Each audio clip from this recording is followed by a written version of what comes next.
Hey friends, it's Ellie. My friend Anna and I started Pepper Books because we wanted a book box that actually delivered what we were craving. Smart, sexy romance with tropes that we love and spice we could choose.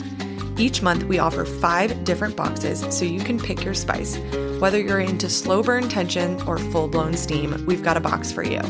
You can subscribe or just grab a box when one catches your eye. No pressure, just fun.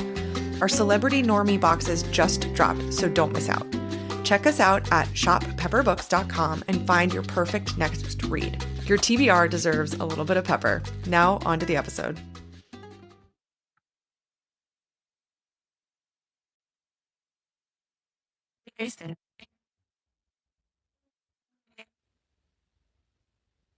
Hi there, and welcome to A Day in Her Life, the podcast that's all about diving into the real, unfiltered daily rhythms of women just like you. Every week, we're sitting down with incredible women to pull back the curtain on what their days actually look like. You know those moments when you're wondering, how does she do it all? Well, we're here to find out. From morning chaos to evening wind down, we're exploring the nitty-gritty of daily life, work, family, and everything in between. Whether you're looking for a little inspiration, some practical tips, or just curious about how other women navigate their days, you are in the right place. Maybe you'll discover a game-changing morning routine, a clever time management hack, or just feel a little more connected knowing you're not alone in the beautiful mess of everyday life. So grab your coffee, your tea, or whatever keeps you going, and let's dive into today's chat. If you like what you hear, we'd love your support. Please follow us wherever you're listening, leave a review, or share the podcast with a friend. And if you want more A Day in Her Life, catch us on Instagram at A Day in Her Life Pod. Subscribe to our weekly newsletter at adayinherlife.substack.com. Or if you have a guest suggestion, drop us a note at adayinherlife.com. I'm your host, Ellie Rinnick, and let's jump into the episode and let's have some fun. Hi, friends. Welcome to today's episode of A Day in Her Life podcast. Today, I am so excited to be chatting with Virginia Frischkorn. Hi, Virginia. How's it going today? Good, Eleanor. Thanks so much for having me. Absolutely. How's your day going so far? It's been a full one. They typically are. Today's a very full day. I don't like to say busy. Full is my word. I love that.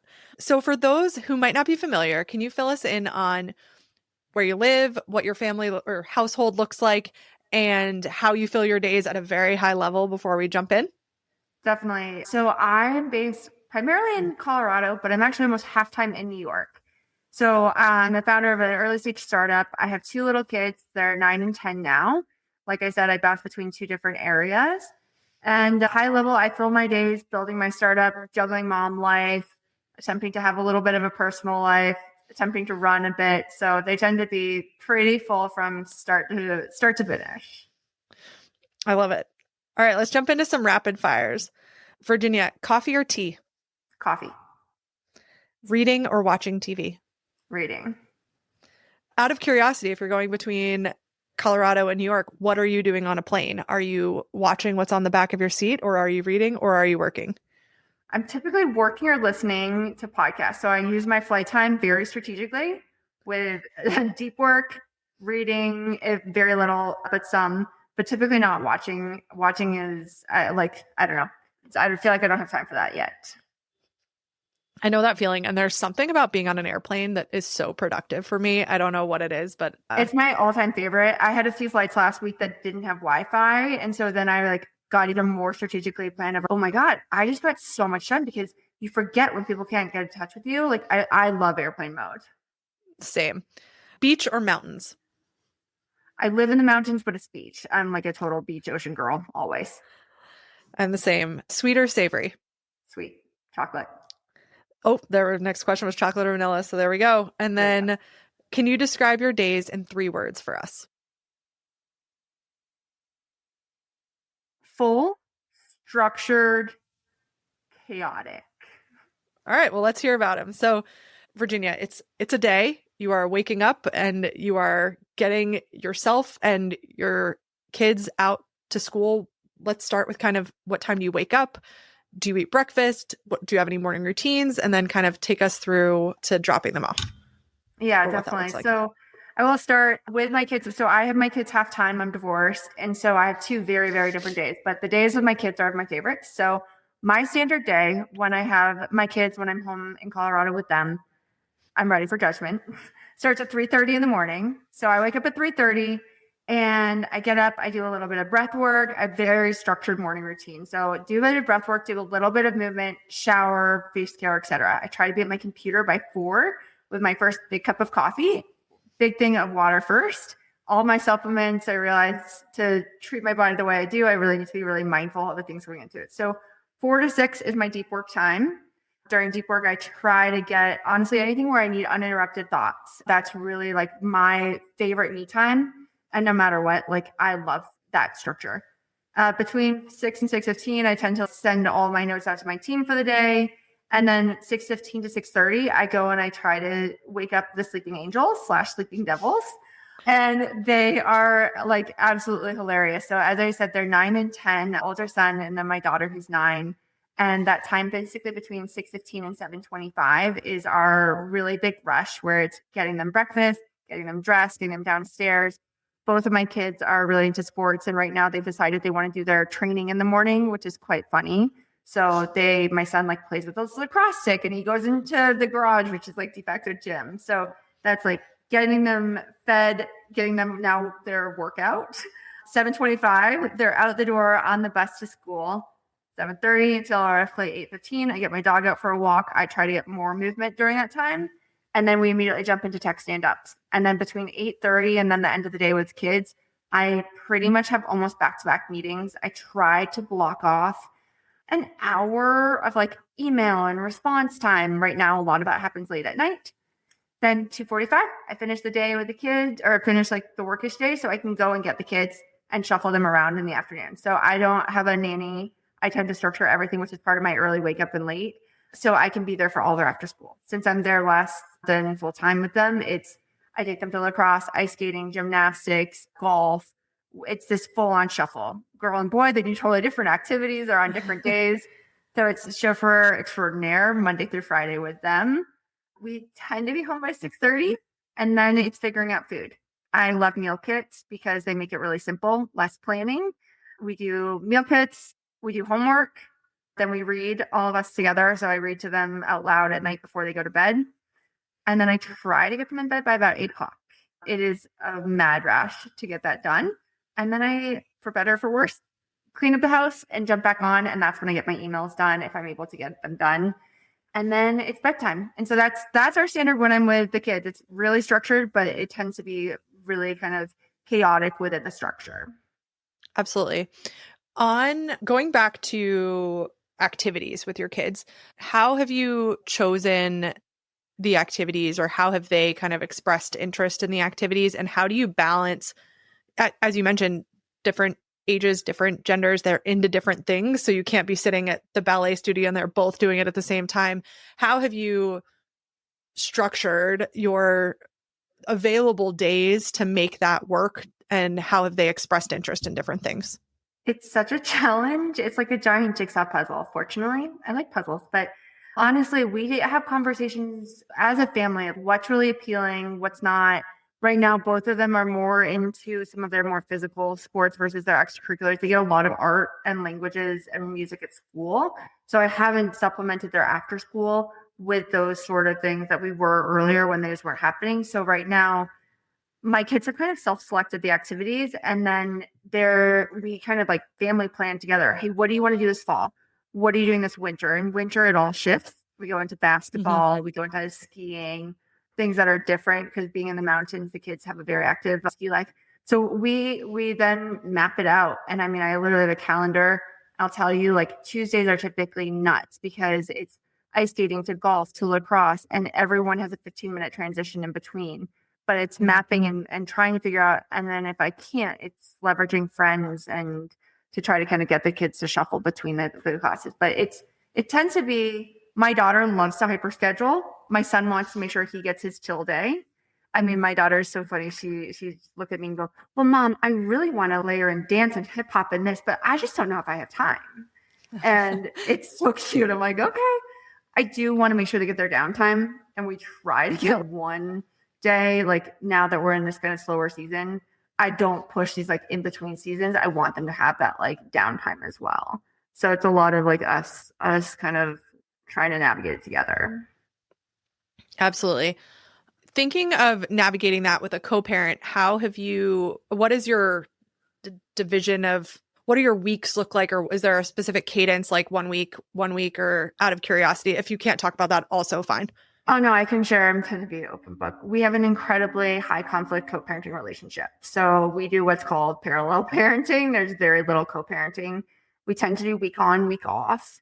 And sometimes that's 2 weeks on, 2 weeks off, 10 days on, 10 days off. Fortunately, the kids have really strong opinions and we both do prioritize kids first with this. So the kids saying, look, I really want to do lacrosse. Even if my ex-husband were anti-lacrosse, it's great because we both are going to prioritize kind of their wishes and their desires.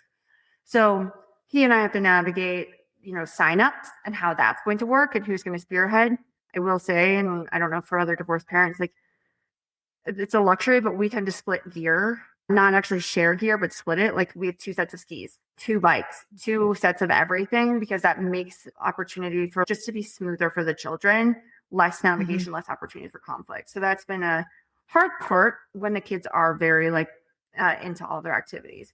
But because we have this week on, week off, it allows for, I get a full, it tends to be Tuesday to Tuesday. In the summer, we switch because it makes summer camp scheduling easier. So then on those, we go Friday to Friday.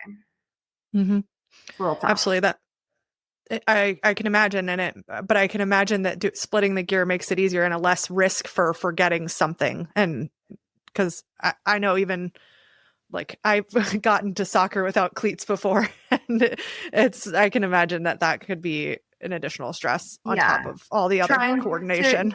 Change the gear can be really hard, and we learned the hard way just when they were really young. And so it's, my daughter's, I like the skis at mom's house better because they're purple, and sometimes she'll get her brother's skis at his house, and then they're orange and she hates orange. So it's one of those things that like the kids have to deal with that, but it does make, honestly, the opportunity for like conflict, it reduces. And that's a bonus for everyone. Absolutely. You mentioned you try to have the kids down by 8. What does your post kid bedtime time look like typically? And what time is your bedtime? So I try to get them down, like I said, around 8, come downstairs, clean up. For dinner and for breakfast, because it is just me, I tend not to be able to do the let's sit down for family meal. I grew up in a family that was very traditional. Like we sat down and had plated, like literally on china breakfast with my mother and my father, like every morning. It was a very formal East Coast upbringing that way. I'm cooking, cleaning, doing all those things at once while my kids are eating. Same thing at night, right? And so I try to make sure that by the time we get upstairs, honestly, dishes are and like the house is almost clean before we go up for it at 8:00. However, I come back down, have to do a little bit of tidying up, and then I jump back into emails. My boyfriend's on the East Coast, and so sometimes when it's a cleanup, he and I will do a sync. He's 2 hours ahead of Colorado. So that's also like when I'm running around multitasking, doing laundry and all the house stuff, we'll kind of have that catch up. But at nighttime, if I get what I want, I tend to get my catch up, a little bit of email, a little bit of catch up. I love a good bath. I have an infrared sauna bag, that higher dose sauna bag. I love that. If I can, that's my wind down at the end of the night. And then I try to do, again, I start the day with breath work. I like to do like a hypno breath work before bed. I find it keeps my sleep much better. I fall asleep in a heartbeat. Target is like 10:30. It tends to be more like 11. I'm not sleeping as much as I should these days, but it is what it is. And I prioritize it when I'm with them. Last are kind of like on weekends for sure. Absolutely. On the weeks that you are not with the kids, how does your schedule differ? Does your wake up time differ? What does that look like? So I kind of keep the time like I mean, even though it's Colorado for the weeks I'm with them, almost like East Coast in general. So when I'm on the East Coast, which is the weeks without the kids, typically it's a 5:30 or 6 a.m. wake up. So pretty similar. I do get to go to bed a little bit earlier, or I try to. And in those weeks, and we've done this for a while now. I've been divorced for 7.5 years. And so those weeks they're full on. I work and I get to play. I am a big runner. And so this year's been harder, but I used to I'll make sure I get running. I'll get my exercise. I'll get a little bit more social time, things that are more for me on the weeks without them. So those windows that I normally would be like in mommy manic mode in the morning and at night, that's when I kind of build in a little bit more me time and a little bit more balance to do the things that kind of fuel me relationship wise. But the days are relatively similar. And yeah, like I said at the very beginning, I do have a lot of plane time. So typically, like on Tuesdays when we exchange, I immediately head to the airport and I structure those and I kind of have that lovely transition into Virginia as mom, into Virginia as kind of founder, girlfriend, friend. And it's kind of shifting lens of, okay, cool. I'm going back and identifying like my identity instead of just my identity as their mom or mom/founder. Keeping the East Coast hours, when you said it, I was like, wow, 3:30 is really easy. But when you put it in context of constantly switching time zones, it makes a lot of sense in that you're not actually, your body's not having to switch that every single week. That's the main thing. And again, it goes back to my brother was a professional athlete. I had a handful of Olympians in my family as well. I wear a Whoop, and with limited sleep, if I can keep sleep consistency high and quality of sleep great, same thing with the food I put in my body. That's kind of how I've been able to make it work. Because I've been doing this for years and years, but it's the consistency of, all right, I will operate on East Coast time. Now it'd be great if I could get to bed earlier when I'm in Colorado. I try. But I was in Mexico in Pacific time last week. And I basically just stayed on East Coast almost the entire time. Because then it's, again, your body just knows what to expect. I woke up before my alarm goes off. Like, it's that consistency and structure that allows the chaos to feel less chaotic. That's awesome. Thinking of the structure of your days or your work days, it sounds like you're in back-to-back meetings. Do you plan your week, your days to have a specific cadence? Like all your one-on-ones are on one day, all your external meetings are on another day. How has that worked for you? Yeah, I sit where I touch so many different areas of my business, and I really do love structuring team kickoffs on Monday, team check-ins on Thursday or Friday based on how travel goes. And then I schedule my focus or the types of meetings I have based on the day. So I'll do more product focus on certain days. I'll do more sales focus on others, more marketing. Obviously, things shift and change. But like Mondays and Friday tend to be really large team days with team check-ins, what's goal setting, and then where do we end up at the end. And then marketing, product, and sales kind of float on that Tuesday, Wednesday, Thursday. And then I like to pre-plan everything on Sundays. So I block a few hours every Sunday to kind of like make sure it's structured, see if I need to modify. I use this funny thing called the taco method, where I look at my week and I figure out what I can terminate, automate, consolidate, or outsource. So it's that constant reevaluation of the schedule because it is full to bursting. Yeah, I imagine as a founder. How did you decide to start Partytrick, or kind of what led you to becoming a founder of a startup? Yeah. So I started my first company when I was like 24, 25, and I was doing these crazy over the top events. So I had a kind of in-person services business where we were planning weddings, corporate events, nonprofit events, brand activations, think the kind of $500,000 to almost $5 million events. And that was my first business, and it quickly became rather notable. We were one of the top 50 event planners in the world by Vogue and Martha. And again, I think I took a lot of that like East Coast mentality and I brought it to Aspen, which is a really kind of sleepy vacation place, right? I love documentation. And as you can tell from this, like I love structure, I love workflow. And I find that if I have that, it allows the creativity to flow. And so when you're dealing with very high level and like luxury, ultra luxury, the personal services component requires so much. So it's all about how do you create this automation. So fast forward, I created a couple of different brands underneath the primary brand. And I had years and years of documentation. I like archive everything. It's just how my brain works. And I was like, oh, look, we have the infrastructure for a software product, which basically can teach anyone how to host anything, anytime, anywhere. And COVID hit. And I think we all, like, now it's been 5+ years, realized more than anything. And I people don't love the COVID story, but like we realized that people need to get together. Gathering's a necessity, not a luxury. And I feel like as life gets fuller, it's harder to prioritize the connection and the community that's so important. So between that, my kids were younger then. I lost my father during 2020, which was a really hard time. And he was my person. He was my mentor. And he challenge my brother, my sister, and I, like, what do you want to be? What is the gift that you want to give? What's your whole purpose for being? And I really had a big crisis after he passed where it's like, look, I can give me $1 million. I can throw a great party. Give me a couple million. That's amazing. But do I feel good about that at the end of the day? Is that the life I want to model for my children? Do I also want to be coming home at 2:30 a.m. on Saturday nights after these events, then dealing with my kids where I'm exhausted and I don't have the flexibility to be with them? So that kind of ultimately led to, I realized I had all these pieces together and why not build a product? And so our product essentially launched for consumers like a virtual party planner in your pocket. What to do, when to do, how to do it.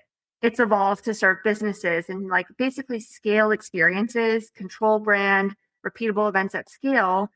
And the amazing thing is it's a whole new industry, keeps me incredibly challenged and curious, persistent AF, very gritty, all things that I want the kids to see. It's so important and has the ability to have a tremendous impact on the lives of millions of people for those everyday occasions, whether it's again a brand activation or a trade show, or even just how you're entertaining after lacrosse. Like my son has a lacrosse dinner later tonight.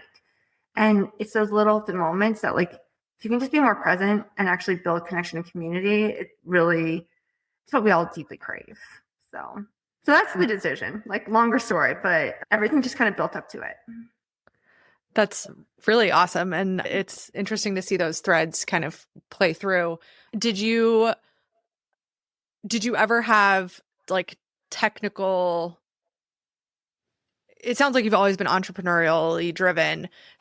What's been the biggest learning of starting more of a tech driven business for you? You know, it's so funny. I was writing an email to a group of my investors earlier today, and they're some of the leading event like professionals in the country. I was like, guys, if engineers could take something from the event industry, it would be getting something done on time, to scope, on budget. And I swear to God, I mean, it has been a lesson in patience because learning how to communicate with engineers and technical leaders has been like my greatest challenge. I mean, we've launched this product a few different times. It was working. We then rebuilt it. It didn't work. We then had to scrap it and rebuild it. There is no such thing as a timeline. They don't get it. There's no such thing as a budget. No one seems to care. I have managed multi-million-dollar budgets on these projects and had a bride walk down at 5:00 time and time and time again. And this does not happen in, I think, in corporate world and definitely not in like the land of technology. So it's been one of the greatest learnings of, wow, like there's a lot of similarities. I don't need to know how my old audiovisual company would run all of the cables and the power and how we would bring these into the middle of the field. I just knew how to bring the right people together and lead them. In this case, it's learning that you can't always trust the people that you bring in. You can, but a timeline doesn't mean as much. So it's just remaining flexible. It's been a whole different group of people to communicate with. I can relate to that. I work in tech, and so the communication with the product and engineering team is a very different conversation than one you're having with the clinicians that I work with. And so I can absolutely relate to the difference there. And in events, like there's no option. The timeline can't change. The timeline can't change. It's like you've got gifts showing up, and that's what I'm like, guys, don't you realize like people, it's mind-boggling sometimes, different brains. So it's understanding human psychology. Absolutely. What do you do in the day for yourself? What would you say are the most important things that you try to make sure you do for however you would define self-care? Great question. For me, movement is medicine, right? And so if I'm not moving, and I mean, I have a dog as well, so she forces that, which is amazing.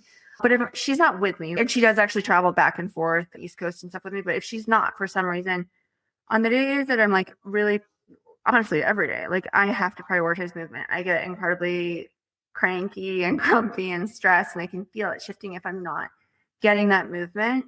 But it's about the intentionality behind it. I can go for a walk if I'm on a call in a stressed out mode and not even realize that I just went for a huge walk.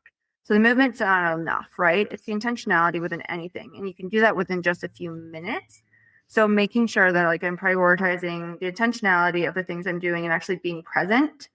So intentionality in the presence is so when there's not enough of it, that's how it actually has the impact to nourish and really do what I need to do for me. Yeah. Does that make sense? No, it does. And kind of focusing on the kind of action of doing it rather than doing it as a side, something else you're doing at the same time. Totally. Everyone likes to say we can multitask, and we all can, but it doesn't mean that we do it all well or that you receive the benefit. It's kind of like if you go to a 30-minute Pilates class, and I know it's, and you're actually present in it and you're focusing, you get a great workout. You can go to Pilates and not get a workout at all if you're not actually focusing on the moment. Or, I mean, I could eat lunch. I don't even know what I ate lunch for today. There was no intentionality behind it. I shoved something in my mouth, and God knows what it was. Yeah. Yeah. You also mentioned breath work. How did you get started in that? And kind of if people are interested in more intentional breathing, where would you say to start based on your experience? I was really lucky that in one of the networks I'm in, a woman reached out to me. Her name's Corey Phelps, and she asked me to be on her podcast a while ago, and I didn't really know much about what she did for work. And she has kind of been in the personal training space for a while. This then shifted for her, and she really got into breath work. And so I went into the podcast, and she's like, "Oh, I'd love to gift you the session." I was like, haha, woo woo, not really interested at all. And my sister and my mom are like very into it. I was like, this is BS. And it was one of these moments where I did this breathwork session with her. And I remember like being in and out of it. I'm like, I can't focus. I can't hear what's going on. And all of a sudden, like something just clicked. And she has since become like a very dear personal friend. I do one-on-one sessions with her. I'll do breathwork on apps. There's an app called Breathe. There's one called Breathwork. Peloton just bought it. Corey has the streaming. And based on what I want to do, and like obviously Calm and Headspace more for like their meditations, but I find breath work to be really easy for my brain to latch onto because you're more focused. And I'm like having okay, let me think. And so the type of breath work she does, like you go into a deep meditative state, you're like pretty much under hypnosis with what she's doing. And it's amazing. And like you can listen to your body, you can listen to your gut, and it brings up all these things that we deep down know. But I think it really was that once trigger of, hey, I'm going to gift you the session, which then turned into when I was in New York, I would go to some of her classes because she was doing some live in-person classes, has evolved. And now I've actually done a lot of activations with these like breathwork activations with other early stage founders or just across. She will come and we did stuff during like Startup Week in Denver. We've done events for Startup Week in New York. But I do think it's so easy to not just have to go to a class, but do 3 minutes to recenter and ground just on an app. And I do that frequently through the day when I feel, because I breathe in my like chest and throat. If I'm not paying attention, like, all right, let's really ground. And so I'll set little reminders to do that. But I think the apps are just one of the easiest way to jump in right away. So yeah, breathwork, breathe are the two that I use a lot. And then obviously hers as well. But thank you for sharing that. Yeah. How do you stay organized? So I imagine there's organization for both your company and your startup, but then also family organization that has to potentially work for you and your co-parent. What tools do you use for organization these days? Well, it's funny. Right when we hopped on, but before we started recording, we were talking really, really briefly about, are you Notion? Are you this? Are you that? So I'm a big fan of Asana, and I use it for project management, and I use it for just like task management. Asana helps keep me on track. It reminds me when birthdays are coming up, or because I'm in multiple places, like what day is the garbage going out? So if I'm in New York, I get a reminder, okay, it's garbage day in the Roanoke Valley on Thursday. So for me to make sure I stay on top of all my tasks and projects, I use Asana personally and professionally. We use Notion professionally. I have a really great virtual assistant. I'll also just be really honest. She really helps keep me organized and structured, where she's on 50 hours a week just for me, dedicated, where she'll also help remind me, hey, Virginia, I need the bus schedule for the kids. That was one of the greatest luxuries. I was like, I'd rather have her and not shop basically as much, because it's truly allowed me to kind of help stay structured and organized. Highly structured calendar, but I don't put my to-do list in my calendar. My calendar is appointments or blocks, but like my tasks live in a task management. So I am kind of like separate on how I do those things. I also, because I'm on the go, I do a lot of work when I'm driving or flying. I will use a lot of audio recording. So I'll use Otter. I use a lot of AI tools. So Otter, Granola. I use Fixer for my email. I recently got the Limitless pendant device, and I haven't fully gotten this one going, but you basically have a little device that listens all day and it summarizes your day. You can go back and be like, hey, I was talking to Eleanor. I told her I would send her a follow-up on this. What was it? And you can actually train it to give you all the structure. It's kind of like having like a personal assistant with you always. So I have it and I've been using it, but I haven't I haven't invested the time yet to fully get it set up. So those are some of my favorites. Awesome. That also leads me to one of my next questions is how do you use AI in your day-to-day life right now? Oh, I use it like nonstop. Again, for all of these fun recorders. But like my son and I will jump into chat and we'll upload a photo like as a single mom and my boyfriend lives on a different coast. I now have to learn how to become like a mechanic for his RC cars and his RC boat. And so we'll jump into chat and we'll take a photo of his RC car and figure out what pieces we need to fix that he just broke and what tools we need. And so we'll jump in and do all of those things together. So there's a lot of, and similarly, hey, this is what I have in the fridge. What can I cook tonight? Because I don't like to meal plan. So I'll use a lot of just like kind of out of the box. So a lot of chat, granola, but a lot of just to kind of help keep me on track, but also think, I go to chat more than I go to Google now for the majority of everything. I'll have to check out. Do you like Fixer? I use Superhuman and I've been hearing about Fixer. Yeah, so I was going back and forth between Superhuman and Fixer. I like, based on what I get a really high volume. I love it. It pre-drafts because it basically blends for me my Calendly, my Fathom, which was my AI recorder, and my email. So if you and I were on a Zoom right now and my Fixer was included, it would pre-draft my email for follow-up and be like, hey, this is what you guys talked about. And then it learns my language and it would pre-draft. It filters and tags things, but it basically has removed a few tools. I will say sometimes it like misfilters. So like I've had a few people reach out, get stuck in marketing or get stuck in these tabs that until like you have enough comms, it doesn't always. Oh, and it works like Boomerang too. So I like it for that. So I don't know. I've never played around enough in Superhuman, but based on like my needs and my behavior, I think Fixer is a better one. And I like eliminating some of the tools and like consolidating. Yeah, absolutely. I like that it pre-prompts your follow-up emails. That sounds amazing. Oh yeah, that's a really nice feature. Thinking of creativity, how are you expressing creativity or how would you define the way that you express creativity in your day-to-day? I used to think of creativity as like the aesthetic creative because my old career was so design driven and I got to express my creativity through a lot of the design for the experiences and the events that we were doing. And so what did it feel? How are we designing the space or how are we designing it aesthetically? I look at creativity right now in like a problem solving way. And so I find I get to express creativity more honestly to problem solving. Okay, how can I get really greedy? How can I get scrappy? How can we as a team get much more creative with this thought versus just, oh, well, this is how it's done. And so it's challenging me and pushing me in a different way. I don't get again, I love great design. This sounds whatever. I love beautiful things. Like I love beautiful aesthetic environments and well-designed. I don't get as much of that. And I used to be able to design. Now I don't get to design, but I get to problem solve and it stretches the same muscle in a different way. So I express it kind of that way. And then, I get to do, some fun little drawing with my daughter every once in a while or help them build stuff on the 3D printer.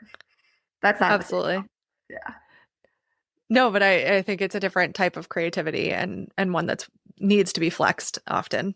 How do you make time for relationships with your friends? It sounds like a lot of this is kind of on your off weeks. What does that look like for you? How do you stay in touch with friends these days and how do you show up for your friends? So friends and community are everything. And I think that at the end of the day, it doesn't matter. I think loneliness became so prevalent that like I prioritized my friendships and losing my dad made me really realize like what's important, right? And so I share that and I anchor in it because it takes a lot of time to maintain relationships and friendships. It takes a lot of time also when you're living in multiple places. It will stay. I think the benefit in multiple places is that I really am intentional. I'll say like I was in New York last Friday. I landed at 12:30 a.m. from a work trip from Mexico.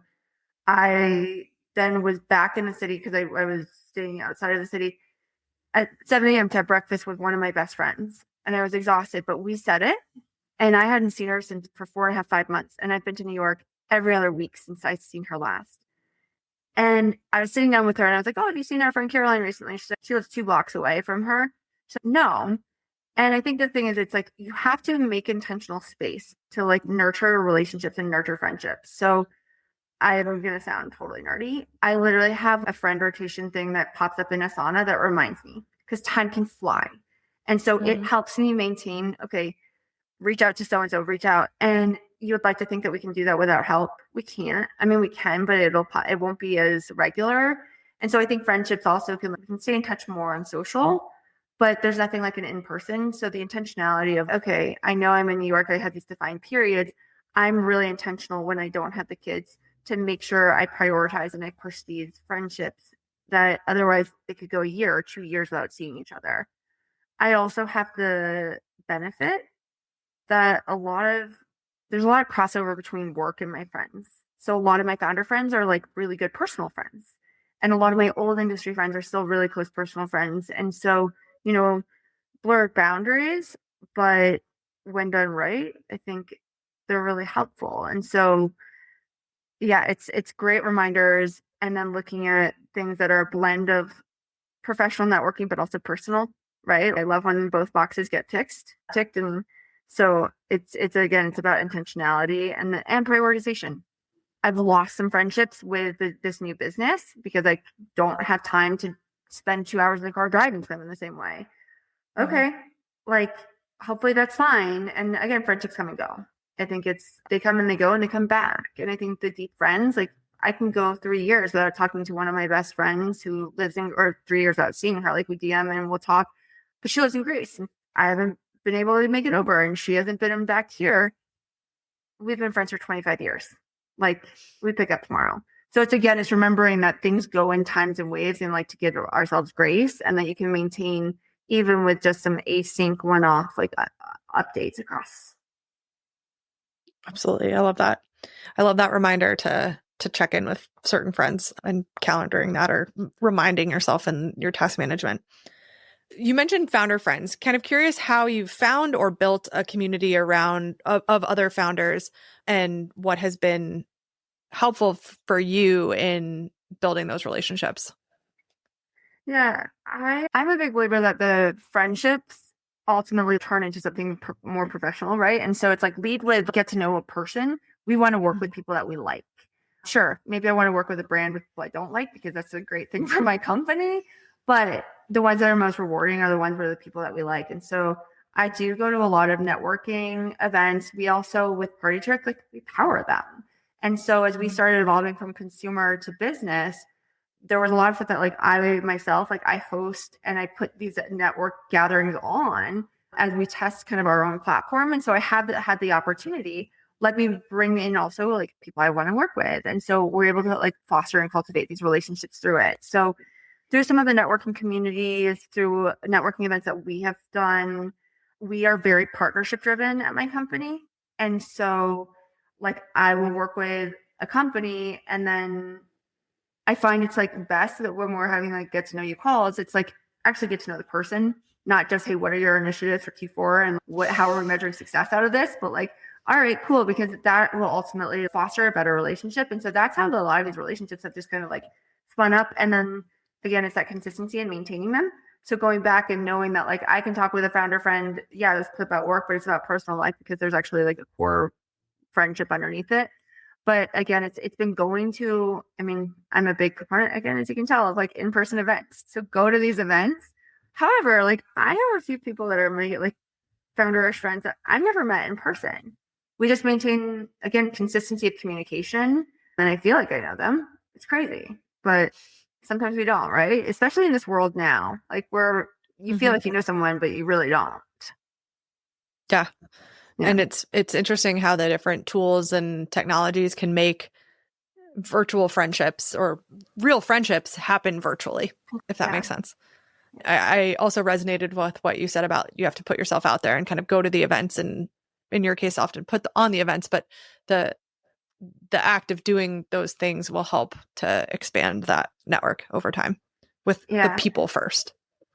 I will say, just into the spirit of like actually hosting the events yourself, I think one of the best parts of hosting events yourself, not always the like experience at the event, it's the pre and the post. And the beauty is in the pre and the post, because like I do this a lot when I used to be in Denver a fair amount of the time. And so I'll go down and I'll host in Denver to maintain my relationships there. And I can't really catch up with a friend when I've got 40 people over.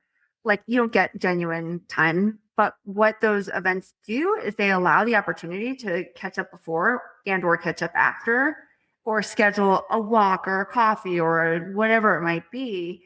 And they give you purpose instead of just, hey, let's get together next Tuesday, which is harder. It's, oh, we didn't get a chance to really catch up at that event. Let's actually find time. And so it's like a little bit of a built-in excuse of why you should schedule that follow-up meeting instead of, oh, I haven't seen you. It would be great to catch up for coffee. If someone missed your event or they came and you got a light in-person passing, it's a good trigger point, honestly. Absolutely. Do you have any other weekly or monthly rituals or habits or things you make time for every week or every month that you might not have mentioned? I have a couple. So again, on Sundays, I like to pre-plan the week ahead, but I do monthly goal setting every single month where I kind of have a theme and a focus for the week. So, hey, here are my monthly, here's my week, here's my month, here's my quarter. And I kind of touch those out. And I'm a big, like, if you plan it, the odds of you actually achieving it are that much greater. You know, a goal without a plan is just a wish. Is that what the expression is? But so I always do at the beginning of the month a lot of planning. I try to do it right at the end of the month. So I kick off. I like that, you know, Sunday night before Monday or the 30th before the 1st, just so you like hit the ground running. So there's a lot of routine in terms of set the monthly goals, set the quarterly goals, do the moments of reflection at the end of them. So kind of like coming up with a regular, almost like a operating cadence for my personal life and professional life. And that's with the kids as well. Hey, what are our goals this year? What do we want to do this month? So that's personal and professional. I try to also look, and this is more like, again, more yearly planning of what are my big goals for the year? Because time flies as we get older. And it's so easy to get trapped into the week to week, but to zoom back out and say, okay, cool. I want to plan 2 trips, 5 trips. I want to run this marathon. I want to do whatever it might be. And so I put in my regular touch points.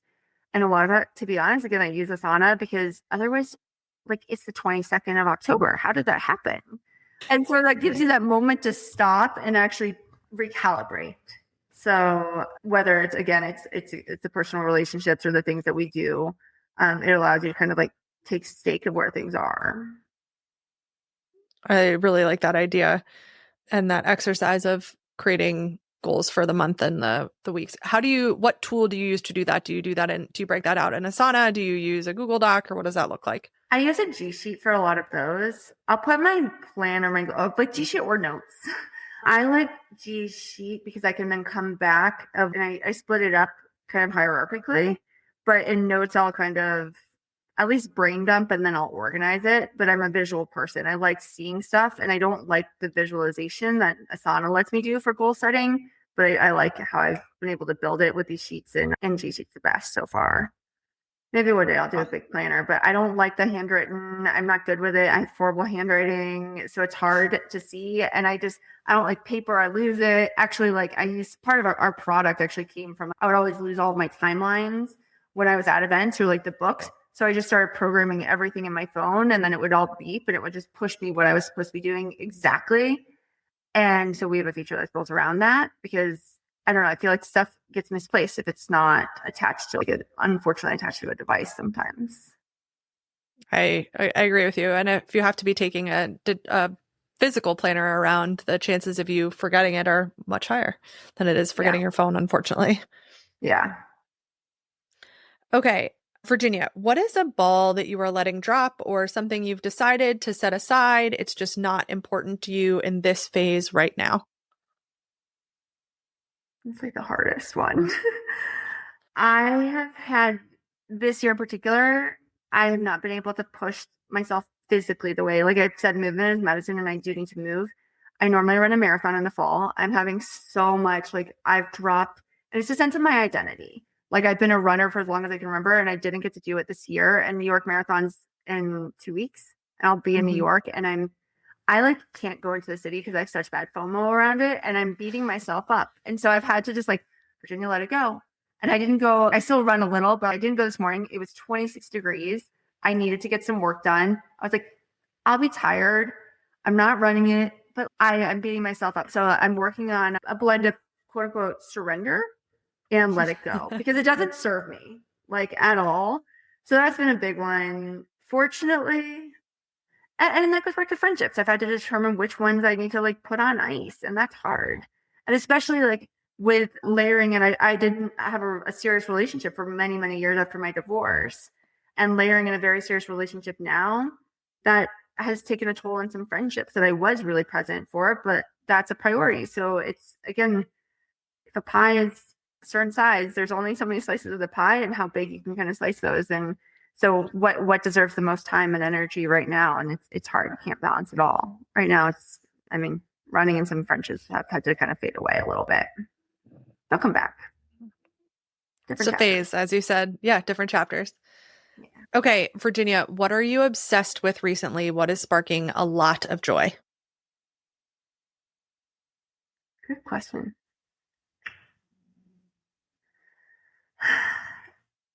So my father used to call me Ticket. My middle name starts with a T. Travel. Like honestly, travel, even if it's just back and forth, it brings me so much joy. I was in Mexico for a work trip last week and I got to go out on the beach every single morning. And like even going back through it, I'm doing some social media recaps on some of it right now. I'm like, it just makes me happy. Being by the water, you ask again, mountains or ocean, like travel, seeing new places, the exhilaration, like it's just dopamine hit every single time. So for me, that is a really, and even just thinking about it, or I want to go here, that's kind of an area that's like my escapism. It's all around travel, places I want to go, places I want to see. That's like the big one. And then a little bit of jewelry and like browsing and escaping into that land. Cause again, it's sparkly and it makes me happy. And I had a joke when I got divorced that I had lost my sparkle and I wanted to find my sparkle back. And, jewelry is pretty sparkly. So it's really fun to look at and buy.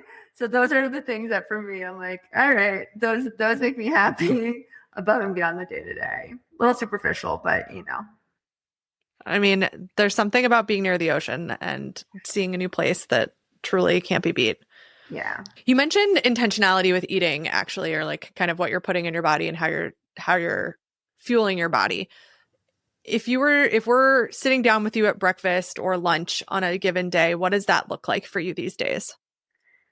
So about a year and a half ago, I switched to a really high protein, 100 to 120 gram protein diet, basically very limited sugar. So basically it's a lot of eggs, avocado, salads, fish, veggies, berries. Tends to be like breakfast, I'll do eggs or I'll do like a protein shake. And I'll do kind of this like anti-inflammatory shake that I have. Again, it's super, super high. It keeps my energy high throughout the day in a way that isn't how I would naturally like lean. I love carbs. I love chocolate. I love all of that. And I still have it. It's more just like I really prioritize, again, like I had a big salad with grilled chicken that was prepped and ready. It came in a box like for lunch basically today. But I find I don't get my like mid-afternoon dips when I'm eating in a really high protein way. Like it just tends to keep my energy a little bit more stable. So protein heavy. I know it's very trendy right now, but it is something that I found like it really does work for my body in a way that it didn't, like other stuff didn't before. Awesome. Okay, Virginia, where can people go to learn more about you and follow you? So you can find Partytrick at partytrick.com. And then I have my personal experience on virginiatrafton.com, which is my middle name. So going at Virginia Trafton or Virginia Frischkorn on Instagram. And then Virginia, what is your favorite part of a day in your life? I think my favorite part is honestly those sweet silly moments with the kids. Like it's where it all kind of comes back together with the cherry on top. And typically it's the end of the day when we're reading at night. It's just sweet. They're still they're sweet and they're tender. And I know that those moments are limited. So it's my favorite when I'm with them, absolute favorite time of the day. Awesome. Well, Virginia, thank you so much for being a guest on the podcast and for sharing your days with us. Eleanor, thank you so much. Okay, I'm going to click stop. Don't go anywhere. Yep. Thank you so much for listening to this episode of A Day in Her Life. I'm your host, Ellie Rinnick, and I am so glad that you're here. If you're loving the podcast, please share it with a friend, drop us a review on podcasts or Spotify, and tag us on Instagram at A Day in Her Life Pod. If you have any feedback or guest suggestions, you can send me a message on Instagram or on our website, adayinherlife.com. Also, you can subscribe to our newsletter from our website or on Substack, adayinherlife.substack.com. Each week on Fridays, I share a newsletter with some things that I'm loving, things that I'm eating and making for my family, and some things that past guests are doing out in the world. I would love for you to follow along.